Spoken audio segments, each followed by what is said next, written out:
हम सब महान उत्सव मना रहे हैं, उल्लासित है सब भक्तजन। वास्तव में आनंदित आज हो रहे हैं हमारे सब भक्तजन अपने गुरुदेव की चरणों की पूजा करके जीवन के सारे मनोरथों को सफल बना रहे हैं। जीवन के सारे मनोरथ पूर्ण हो रहे हैं। आज की पूजा बड़े सौभाग्य से प्राप्त होती है, सबको नहीं प्राप्त है। आज साकार रूप में गुरुदेव की पूजा स्वीकार है। सगुण साकार रूप में गुरुदेव व्यास महुआ के दिन व्यास स्वरूप में विराजित होते हैं। व्यास जी हमारे बेटा व्यास जी की माता सत्यवती थी, उनके पिता पाराशर जी महाराज थे और इन दोनों से उत्पन्न ये हमारे बेटा व्यास जी बहुत छोटे से थे जब इनका जन्म हुआ और बाल्यकाल से ही इनको परमात्मा में बड़ा लगाव, क्योंकि ये परमात्मा के अंशावतारी भी थे। अभी सुना ना, ये 24 अवतारों में से अवतार हैं। तो इनका बड़ा प्रेम परमात्मा से, हर क्षण माता से चर्चा करते, मुझे तप करना है, तपस्या करनी है, मुझे बन जाना है। सत्यवती ने कहा तुम बहुत छोटे हो, अभी ना जाओ। कहते माँ छोटा नहीं, मुझे तो केवल और केवल मेरे सम्मुख एक साधना ही हर क्षण दिखाई पड़ती है। मुझे साधना करना है, मुझे तप करना है, तपस्या करनी है। माँ ने कहा जाओ परमात्मा का ध्यान करो और जब इच्छा हो तो चले जाना। ने कहा माँ केवल और केवल मेरी इच्छा परमात्मा प्राप्ति की है और कुछ नहीं। माँ ने कहा कि ये तुम मेरे पुत्र हो और तुम सदा के लिए चले जाओगे।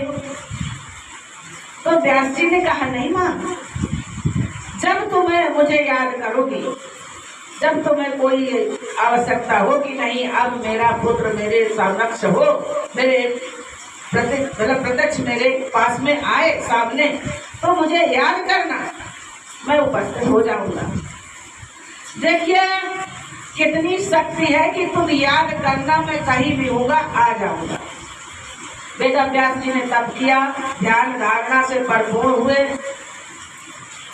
शब्द रूपी बीज तो देखिए हर व्यक्ति में हर जीव में है, लेकिन अब वह बीज अंकुरित कब हो जाए, अब वो तो फिर अंशावतारी है। बीज अंकुरित हुआ, बड़ा वृक्ष बना। देखिए 18 पुराण उन्होंने लिखे, श्रीमद् भागवत पुराण उन्होंने ही लिखी। ये महाभारत बेटा व्यास जी ने लिखा। श्री गीता जी जो हमारी श्रीमद् भागवत गीता जी हैं, गीता बेटा व्यास जी की देन है। भगवान विघ्नहर्ता विनायक के कृपा से सानिध्य का प्राप्त किया उन्होंने और इनके कृपा से ही इन्होंने अनेकों अनेक वेद और धर्म ग्रंथों की रचना करी। आज वेद व्यास जी बैठे हुए हैं, उनके भक्तजन एक दो भक्त नहीं थे, हजारों की लाखों की संख्या में भक्तजन हैं। आज उनका कितना मन हर्षित उल्लासित हुआ, क्योंकि वेद व्यास जी को जब उन्होंने बैठे देखा तो कभी कभी क्या होता है कि गुरुदेव की अलौकिक झांकी भी जो है हमारे समक्ष आ जाती है, कि जिसको देख करके हमारा जीवन मंगलमय हो जाता है, कृतार्थ हो जाता है। तो ऐसे ही वेदा व्यास जी बैठे हुए थे। अब वो ब्रह्म मनन में, ब्रह्म चिंतन में, स्वयं के स्वरूप में स्थित थे और भक्त मंडली ने उनके देखा। एकदम उनके अनायास ऐसा लगा कि हमारे गुरुदेव तो ऐसे बैठे हैं जैसे मानो साक्षात परब्रह्म परमात्मा निरंतर जगत नियंता हमारे मर्यादा पुरुषोत्तम भगवान श्री राम, लीला पुरुषोत्तम भगवान कृष्ण ऐसे विराजित हैं। देवादिदेव महादेव जैसे विराजित हैं, चलो हम सब उनकी पूजा करते हैं। और सारे भक्त उनके ऐसे साकार रूप में उस दिन ऐसी पूजा करी कि वास्तव में कृतार्थ कर दिया, जगत को एक उपहार दे दिया। और उन्होंने गुरुदेव के मस्तक पर चंदन लगाते हैं, तिलक लगाते हैं, डोली लगाते हैं और उनको पुष्पों के बढ़िया सुंदर सुंदर पुष्पों के हार पहनाते हैं।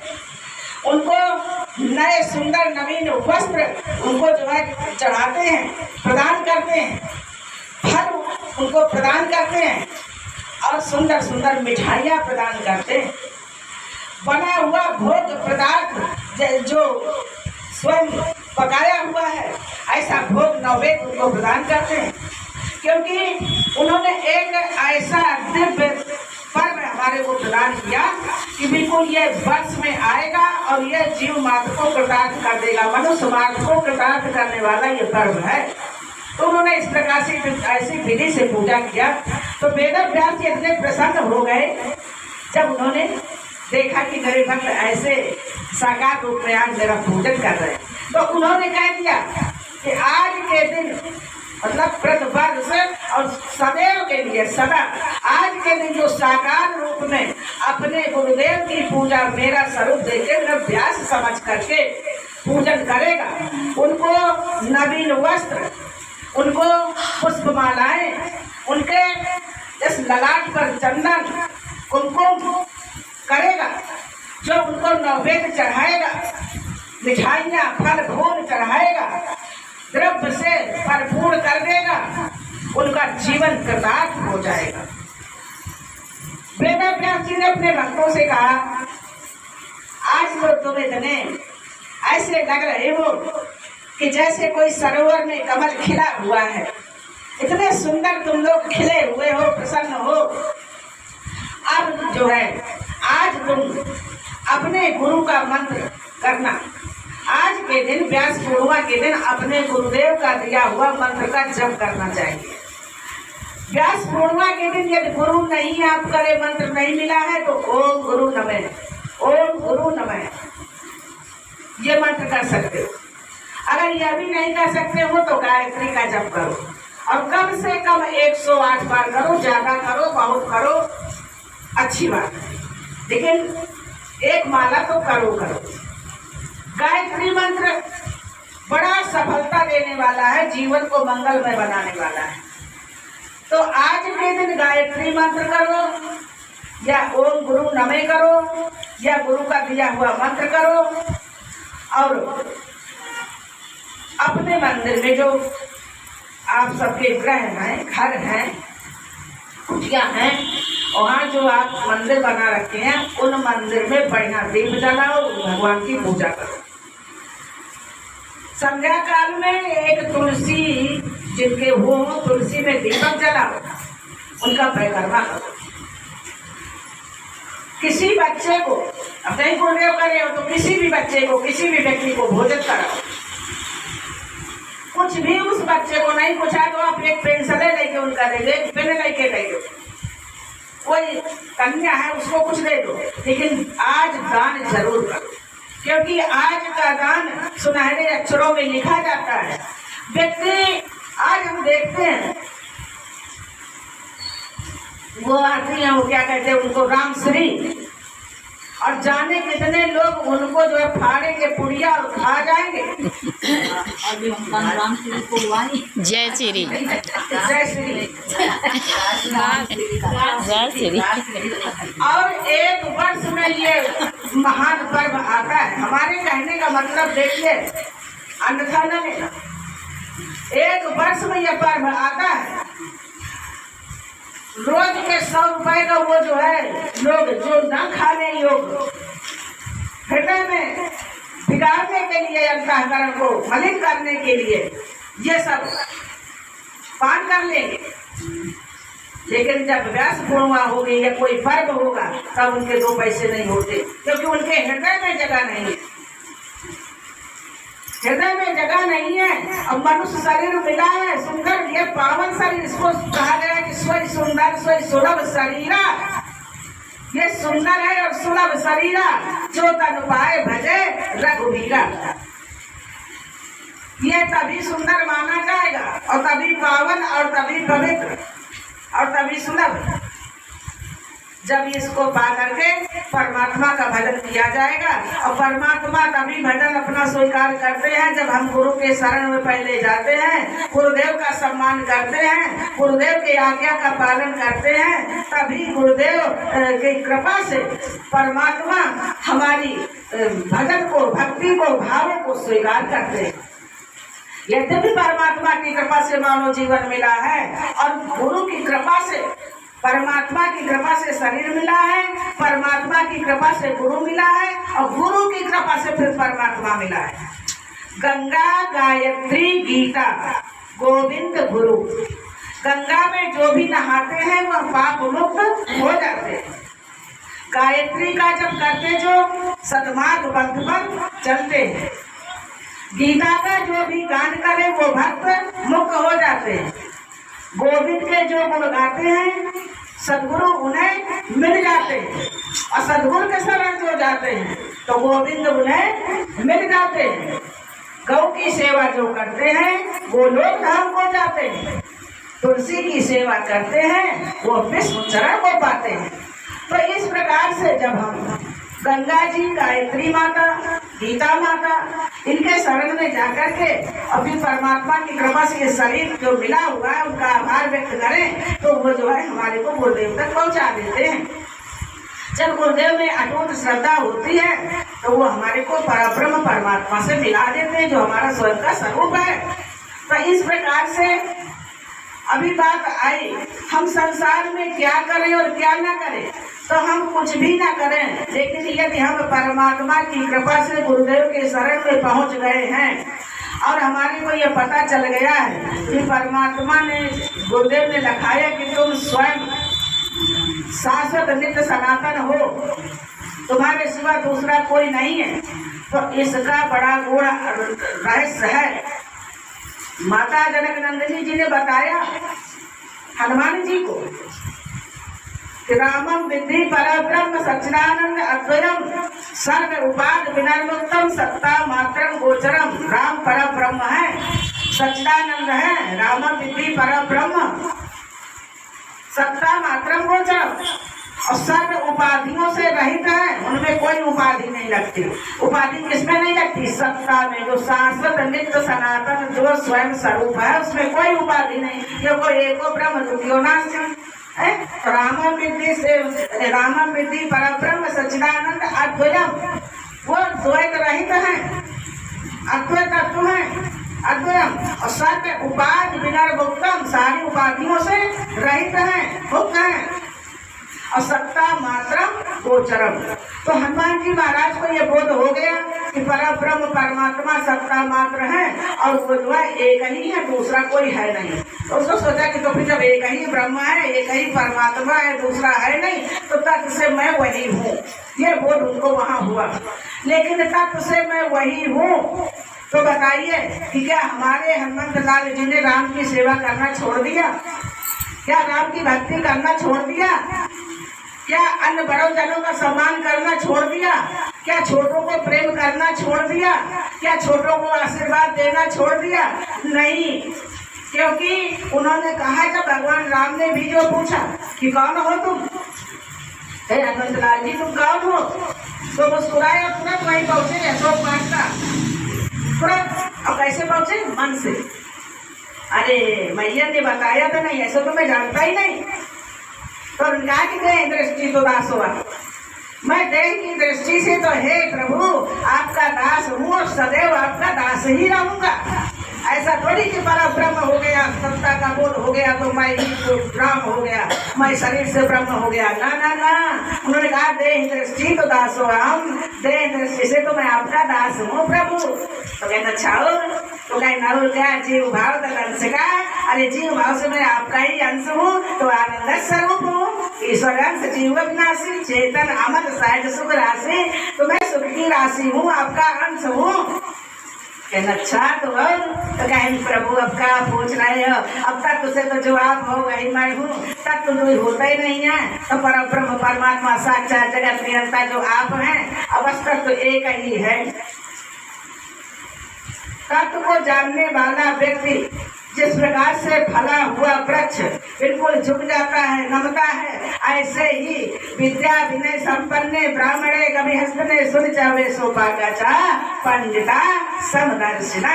तो वो झुकता है, नम्र होता है, विनम्र हो जाता है, सबको प्रेम करता है, सब उसको प्रेम करते हैं, और सब उसको ना भी करे प्रेम, तब भी वो सबको प्रेम करता है, क्योंकि वो जानता है कि मेरा प्रभु सब में है।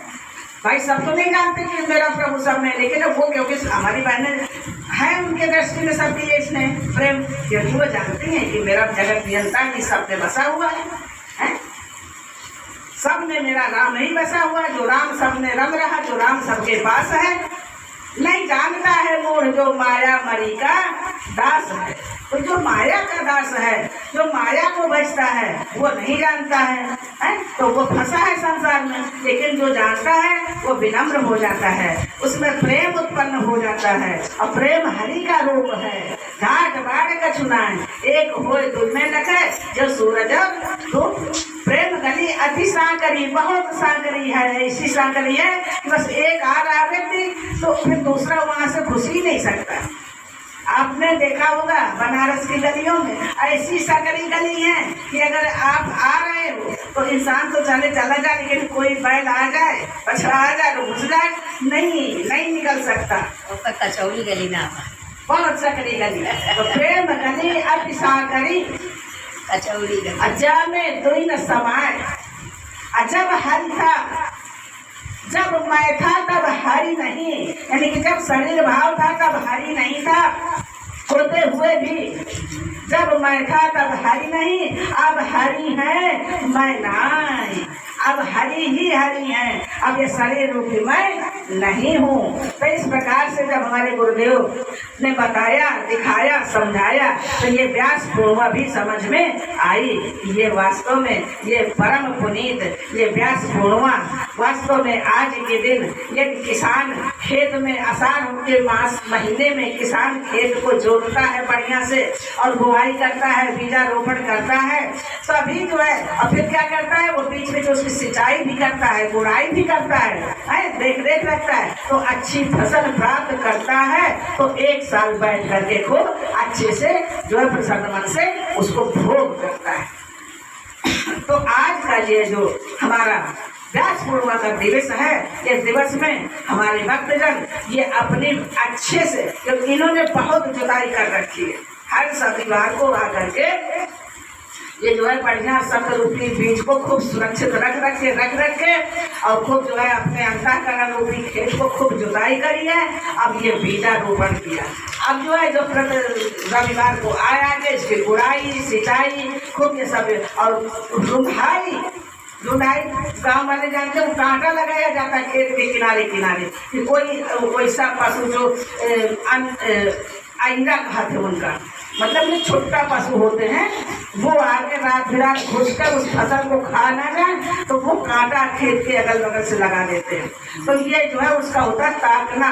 तो इस प्रकार से जैसे किसान ताकता है, ऐसे ही हमारे भक्तजन प्रति रविवार को आया करके अपने खेत को खूब जो है अच्छे से निगरानी रखेंगे, देखेंगे और सुरक्षित रखेंगे फसल को, और फिर बढ़िया सुंदर काटेंगे और प्रसन्नता से उसको जो है अनमोल जो है वो उपहार मिलेगा।